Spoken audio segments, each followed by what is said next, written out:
There's a lot going on in the world, but focus on you. What can you do for you to make yourself the best person you could possibly be in this world? Because you don't know what's coming in the future.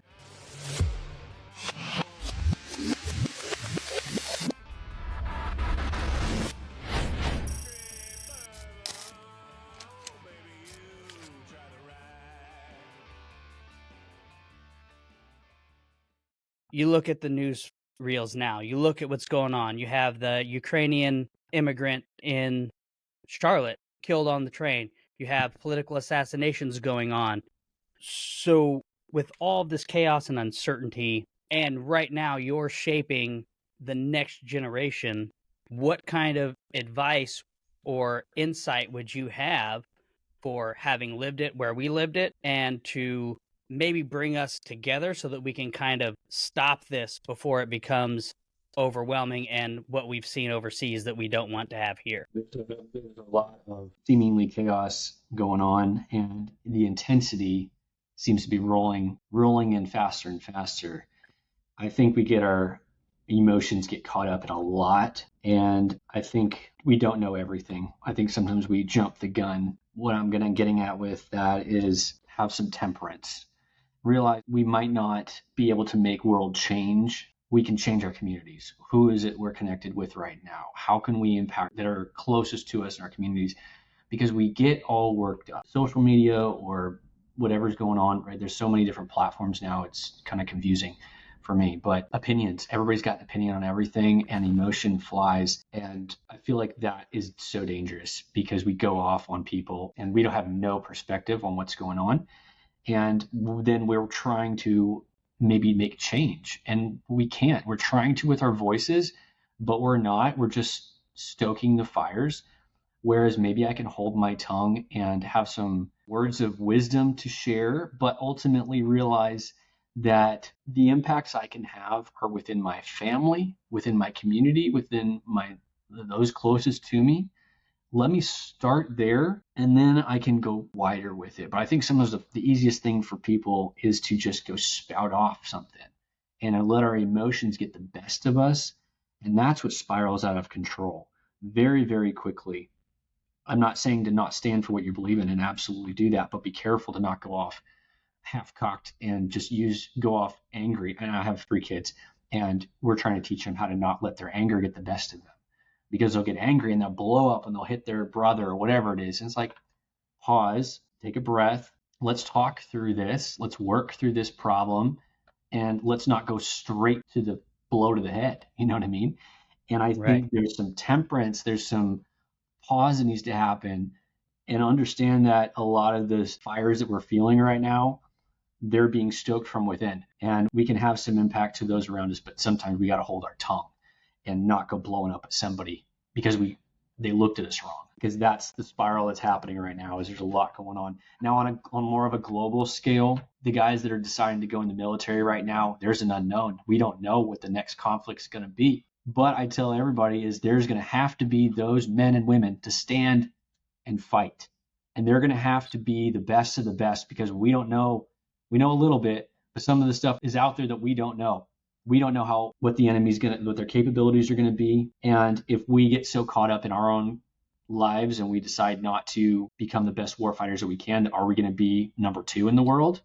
I don't know, which is why we need to stay number 1, which is why we always shoot for excellence, which is why we always train to be the best of the best. We train to win. Everything we do is about winning. And so stay vigilant. Don't get caught up in everything, all the little sound bites, news clips. Stay locked on to your mission. I tell everybody, put the blinders on like a horse. There's a lot going on in the world, but focus on you. What can you do for you to make yourself the best person you could possibly be in this world? Because you don't know what's coming in the future. And if there is a conflict, which more than likely there is, you wouldn't want to show up and not be ready for that. So let's train you for that. And I don't know what's coming, but I want whoever goes through our training and goes into the teams or whatever they end up doing. We work with police officers, firefighters. I want them to be the best they can possibly be as operators. So that's part of what we do in warrior calling training, is that as well, the operator side. Because as you know, there's selection to get through, but then that's just like a micro portion of your time in. And then there's all of this that actually matters, because this is what the actual job that you're doing. This is what needs to be taken care of. So the breathing work, the mindset, the diet, nutrition, the sleeping, the fitness, the movement, all of that matters well through your time as an operator and then beyond as veterans. It's like, well, sleeping is important. The nutrients, like everything continues on. It's like, don't just stop with becoming the best version of you so you can make it through the pipeline. It's like, become the best version of you now. And then we build on that and we continue to build on that so that you're just the best version of who you are throughout your life, right? All the way through so you can have that energy that you're looking for. If you want to have a family, you can. You could be a leader in your community, be an entrepreneur, whatever it is you want to do, have the abilities to do that. And that's part of it as well, is don't just stop at the job interview, because that's where so many people end. It's like, how can I get faster at running? Cool. We'll talk about that. Let's talk about everything else too that you actually need to sustain you as an operator. And this is like just tons and tons of gold right here. I'm so grateful that you're sharing your perspective, that you're breaking it down all the way to all of a sudden something happens. You're controlling your emotional response. You are getting yourself, the storm inside of you, under control before you worry about that storm outside, and then affecting what you can affect, whether it's your little family unit, whether it's your community, all those things, but all with that intention. Hey, we're developing ourselves to be the best that we can be. And I mean, that is just so valuable. I'm so grateful that you're sharing that with us. Dude, a lot of great topics. The new generation, what they're moving into, what they're facing. So working with them, is there any strengths that you see in them that maybe we didn't have, or an edge that they might have, a different perspective that's serving them well in this movement? I think they have a lot more information in front of them. They have opportunities to join our team and to work with former special operators. We have a ranger on the team. They have myself. We have a Navy diver, former instructors. We have a movement coach, nutrition coach. I think they have, the advantage is that they have information.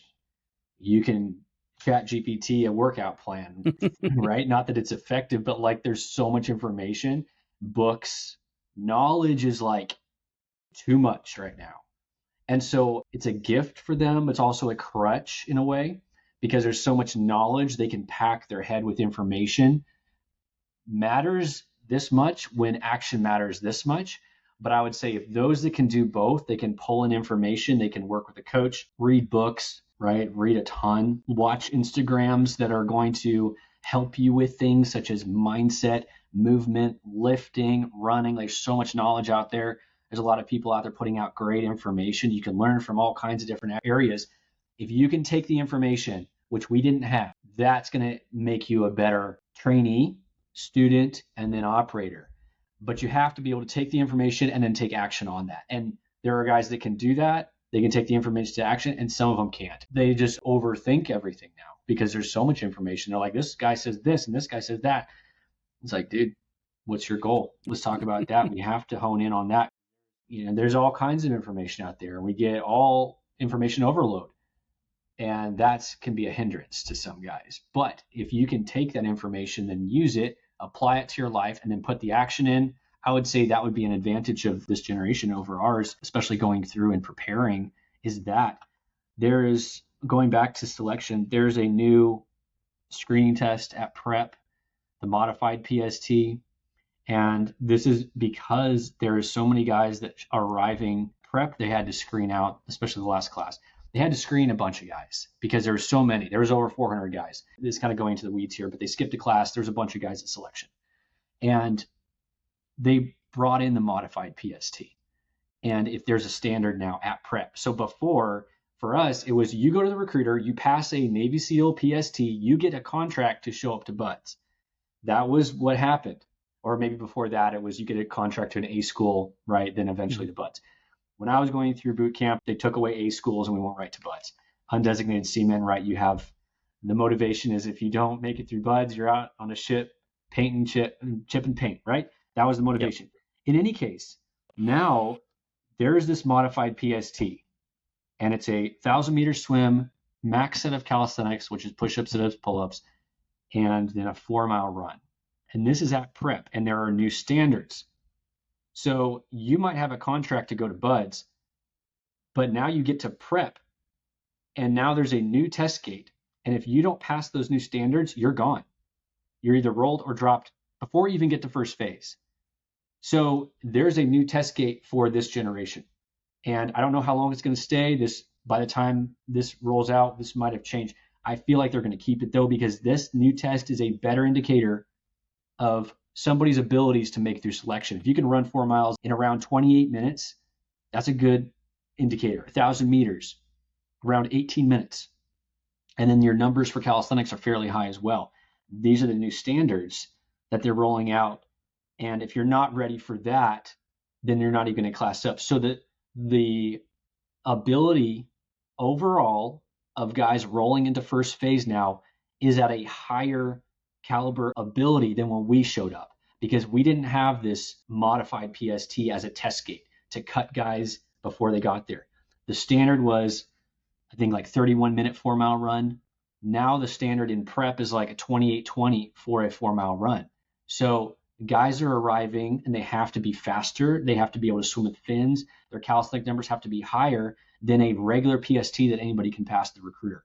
So guys have to be at a higher caliber physically and mentally when you show up. When we were training, we didn't use GPS watches probably. Now everybody's tracking heart rate. They're learning how to use zone 2, zone running. They're doing nasal breathing. They're doing cold water immersion. They're doing massage guns. They're getting coaches. They have all of this helping them. So the quality and what we've seen, there is a bigger gap now between the guys who show up unprepared and guys that are very prepared. And so you have to now say, I have to be very prepared, over prepared in some cases to make it through. Instead of like, just show up and don't quit and you'll be all right.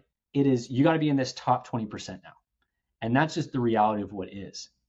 So I think information, guys can take in so much more information, or they have access to so much more information, I should say, right? All the podcasts, the books, all the information. But distinction is you have to take the information and you take action. Because if you have all the information, it does nothing. You got to take action. You got to do the work yourself. And then at the end of the day, the cold water is still cold. The standards are still the standards. And Hell Week is still Hell Week. Full comp is still full comp. The system weeds the guys out that shouldn't be there.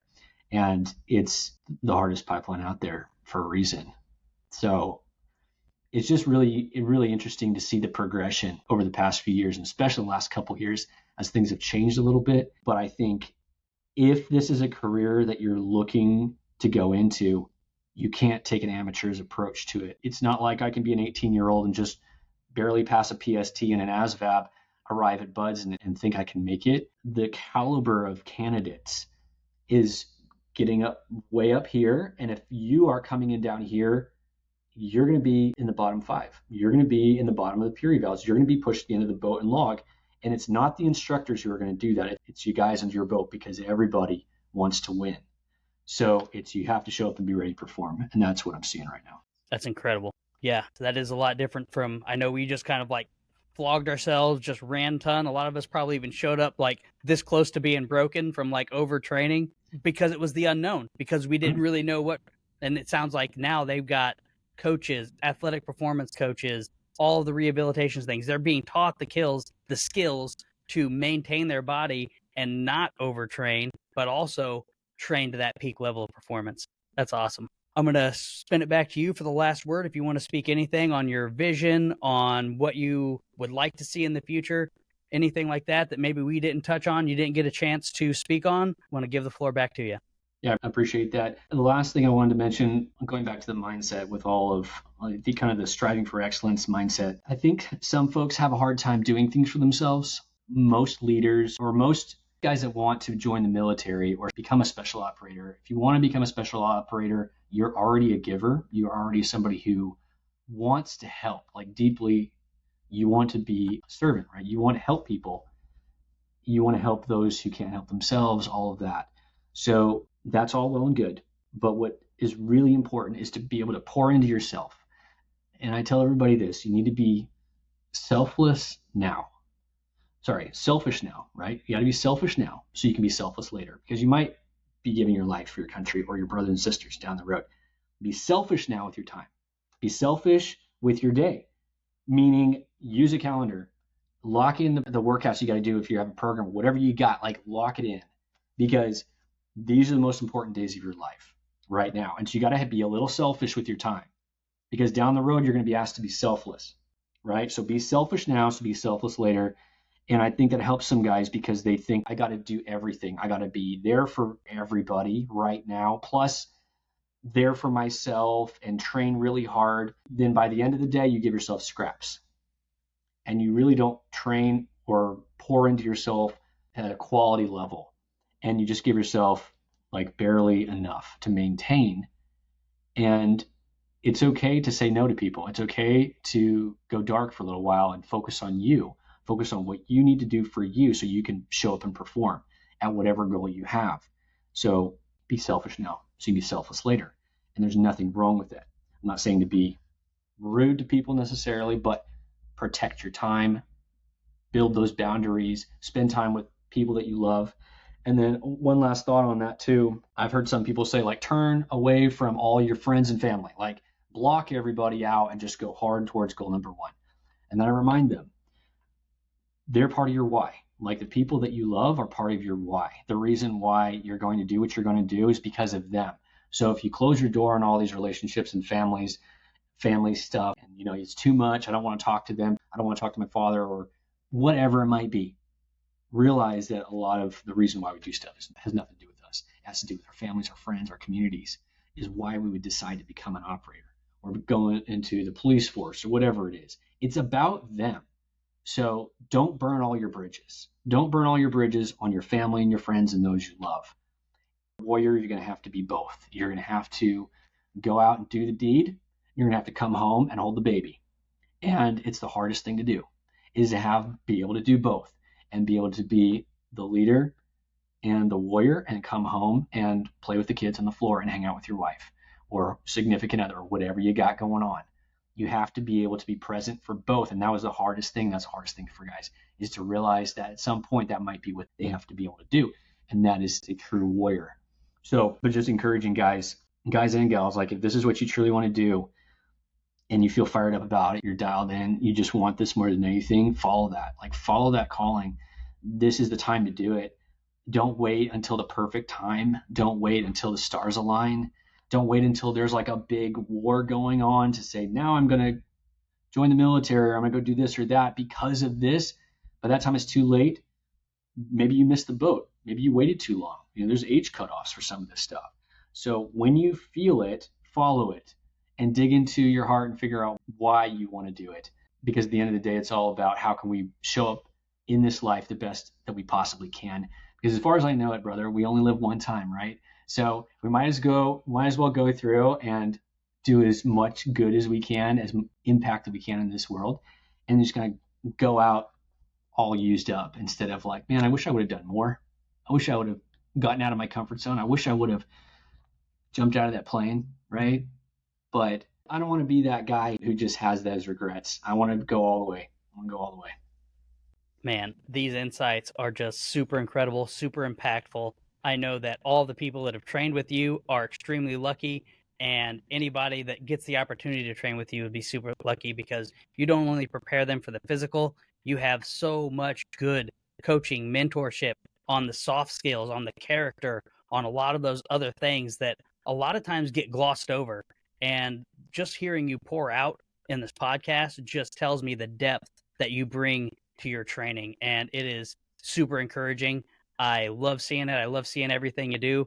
So if you have been encouraged, if you've gotten something valuable out of this podcast, look up Mr. Kauffman here. Go ahead, like, subscribe, follow us on our socials. And if you're looking for a coach or a mentor to get you to that next level of elite training, Mr. Kauffman's your guy. Thank you for coming on the show. Appreciate you, brother. Thanks for having me. It was an honor being with you.